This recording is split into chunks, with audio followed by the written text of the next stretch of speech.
Nobody cares, and this truth, when first heard, feels heavy. It feels cold. It feels like rejection, but sit with it long enough and it becomes the most freeing realization of your life. The world is not watching your failures as closely as you think. It is not waiting to applaud your efforts, nor does it pause to judge your hesitation. It moves forward indifferent and unchanged. And in that indifference lies your power. You waste precious energy hoping to be seen, understood, approved of. You delay action because you imagine eyes upon you, measuring your worth.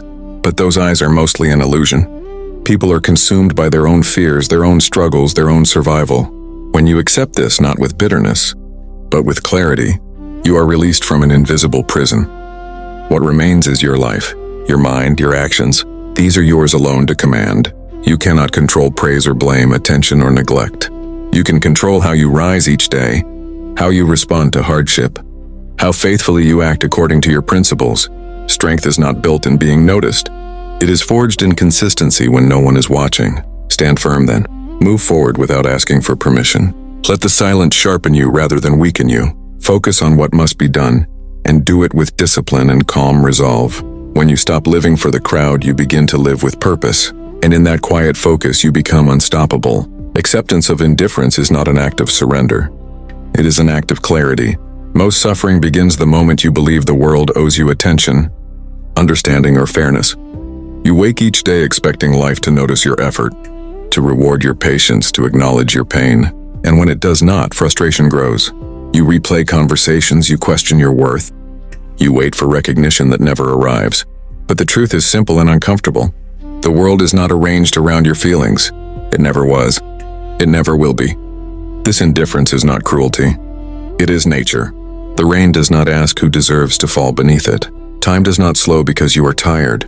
Events unfold without consulting your expectations. When you stop arguing with this reality, something inside you loosens. You no longer feel personally attacked by every delay, every silence, every missed opportunity. You begin to see that most things that happen are not happening to you at all. They are simply happening. People too are absorbed in their own lives. They are thinking about their own fears when you think they are judging you. They are fighting their own battles when you assume they are ignoring yours. Their indifference is not a verdict on your value. It is proof that they are human, limited, preoccupied. Once you understand this, you stop wasting energy performing for an audience that was never truly watching. Acceptance does not make you passive. It makes you precise. When you stop seeking validation, your actions become cleaner, quieter, and stronger. You act because it is right, not because it will be seen. You improve because growth is necessary, not because it will be praised. This is where dignity begins, not in applause, but in alignment with your own standards. There is relief in no longer needing the world's permission to live your life. You no longer wait for perfect conditions, for encouragement, for reassurance. You move forward because movement is your responsibility. Indifference removes distraction. It strips away false hopes and replaces them with something solid, self-command. You begin to measure your days not by how you were treated, but by how you behaved. Did you act with discipline? Did you remain steady under pressure? Did you do what was within your control without complaint? These questions matter because they return power to where it belongs. Not to chance, not to opinion, to you.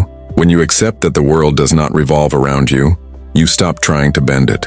You adapt, you endure, you act with reason instead of emotion. And slowly, almost without noticing, you become harder to disturb, harder to manipulate, harder to break.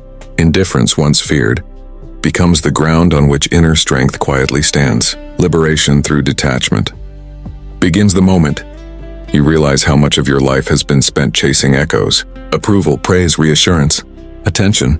These things feel nourishing at first, but they quietly train you to depend on what you cannot control. You start shaping your words to be liked, your choices to be accepted, your silence to avoid judgment. Without noticing, you hand the direction of your life to the shifting moods and opinions of others. Detachment is not withdrawal from life, nor is it coldness. It is the refusal to let external reactions dictate your inner state. When you loosen your grip on validation, you reclaim space within your mind. That space is where clarity lives. You no longer rise with praise or fall with criticism. You observe both, acknowledge them, and let them pass without attaching your identity to either.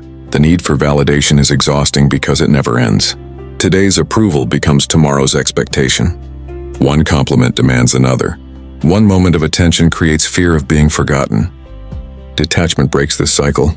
You stop asking, "How am I being seen?" and start asking, "Am I acting according to reason and principle?" This shift is subtle, but it changes everything. When you detach, your emotions become steadier. You are no longer pulled in 100 directions by every comment or reaction. You respond instead of react. You choose silence where you once rushed to explain yourself. You choose restraint where you once defended your ego. This restraint is not weakness. It is control. It is the mark of someone who understands that dignity does not need witnesses. Detachment also sharpens your focus. When you are not busy managing impressions, you have more energy for what actually matters. You invest your effort into your work, your discipline, your character. Progress becomes quieter but more consistent. You no longer announce your intentions. You fulfill them. You no longer argue for your worth.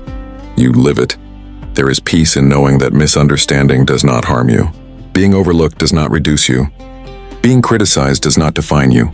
These are external events, and like weather, they change without warning. Detachment teaches you to build your foundation somewhere solid, inside your own conduct and choices. As attachment fades, a strange freedom appears. You feel lighter, less burdened by expectation. You move through the world with calm confidence. Not because you believe you are superior, but because you are no longer seeking confirmation. You trust your direction enough to walk it alone if necessary. Detachment does not make life smaller. It makes it clearer. You see people as they are, not as judges or saviors. You see yourself as a steward of your actions, not a performer on a stage.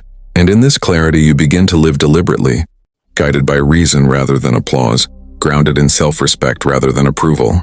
Responsibility of the self begins where excuses end. The moment you understand that your life is shaped less by what happens to you, and more by how you respond, you step into a different kind of ownership. Many people spend their days explaining themselves to fate, to circumstance, to other people. They point outward, naming causes and culprits, waiting for conditions to change before they do. But reason demands something harder and more honest. Command what is yours to command. Your thoughts are yours. Your judgments are yours. Your actions, even under pressure, remain within your authority. Everything else, opinions, outcomes, timing, recognition, exists beyond your control. Confusing these two realms creates constant frustration. You try to govern what cannot be governed and neglect what can. Responsibility is the discipline of separating the two and acting accordingly. When you accept responsibility for the self, you stop blaming the world for your inner state. You stop saying you are angry because someone provoked you, or fearful because circumstances are uncertain. You recognize that emotion begins with interpretation. Two people can face the same event and respond differently. The difference is not the event, but the judgment placed upon it. This realization is not comforting at first, because it removes the shelter of blame, but it is empowering, because it returns control to where it belongs. Self-responsibility requires vigilance. The mind is quick to wander, quick to exaggerate, quick to surrender to impulse. To govern it, you must observe it. You question your reactions. You examine whether your anger serves any purpose, whether your fear is justified, whether your desire is leading or misleading you. This inner examination is not harsh. It is disciplined. It is the work of a guardian, not a tyrant. Actions follow thoughts, and responsibility extends to them as well. You do not excuse careless behavior by pointing to stress or fatigue. You do not justify cruelty by blaming circumstance. You hold yourself to a standard even when no one else does, especially when no one else does. This consistency is the foundation of integrity. It builds trust within yourself, and that trust becomes strength.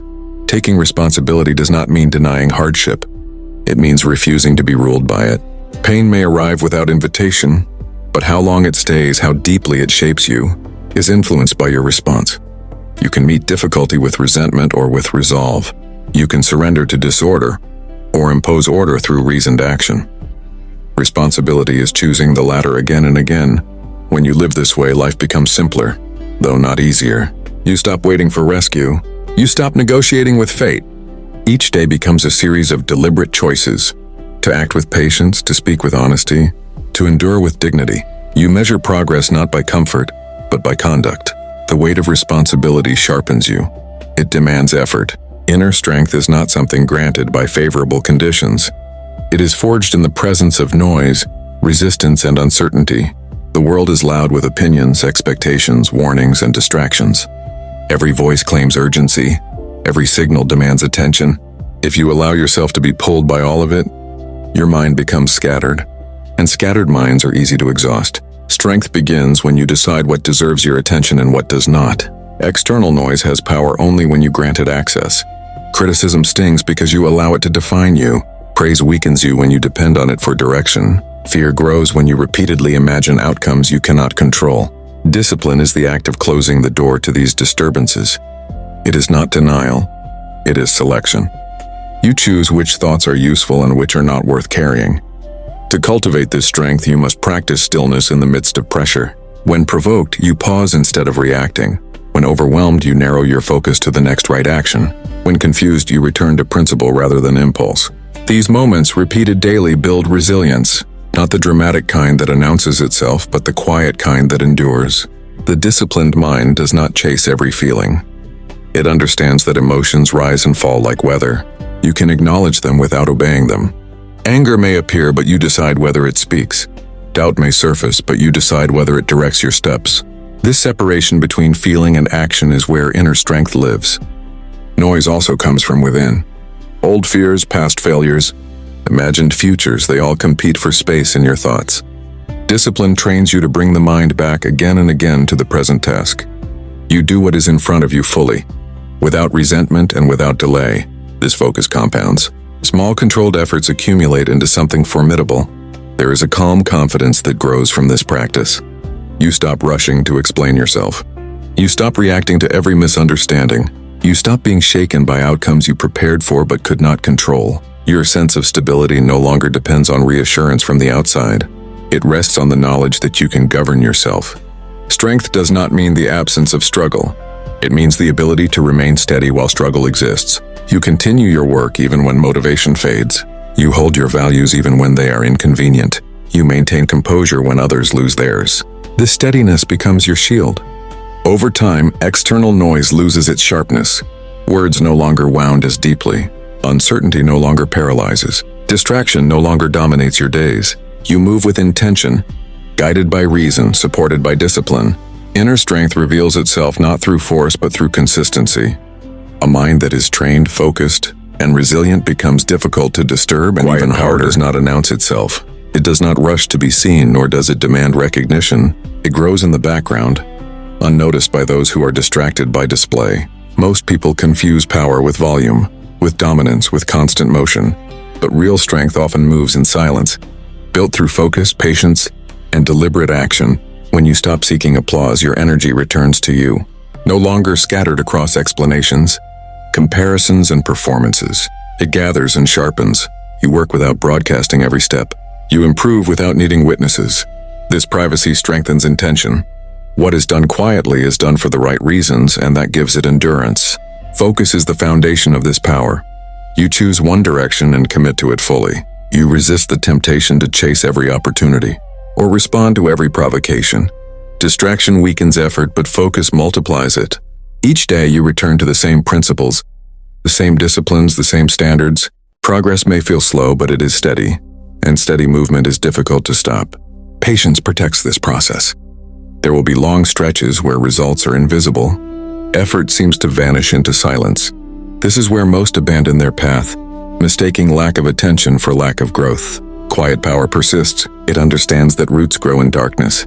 It trusts that consistency, applied over time, reshapes outcomes without announcement.